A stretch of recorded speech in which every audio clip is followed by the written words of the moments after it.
Napulo ka mga two-story residential buildings nga dunay 24 ka units sa Department of Human Settlement and Urban Development o sa Pakigtambayayong sa Cagayan de Oro City LGU ang natunol na sa 240 ka mga benepisyaryo. Ang detalye sa report ni James Paulo Yap.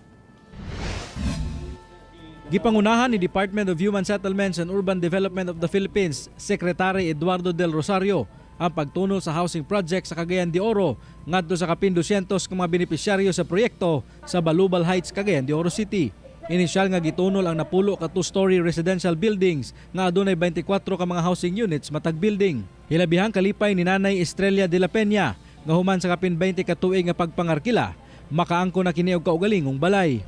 Kalipay nga makabalay nga dili na mabahaan. Bahaan magtuamang tagura.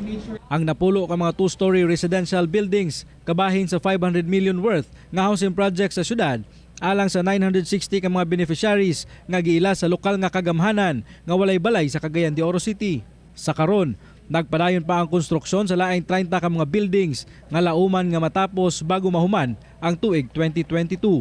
Mipasalig sabog additional project si DSUD Secretary Del Rosario ug dugang pasilidad alang sa maong komunidad. We are providing 6 million for the construction of a covered court.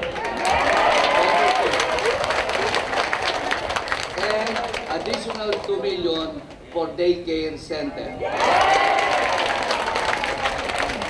Mipahimangno sab si Mayor Oscar Moreno ngadto sa mga nakadawat sa maong proyekto nga ampingan ang ilang mga balay tungod dili tiyaw ang kalisod nga giagihan sa syudad aron mahuman ang maong proyekto. Salamat sa tanan for not losing the faith, no? And so congratulations sa mga homeowners, and we're still a long way to go. Kauban si Jaybert Pairat sa kamera. Ako si James Paulo Yap para sa One Mindanao.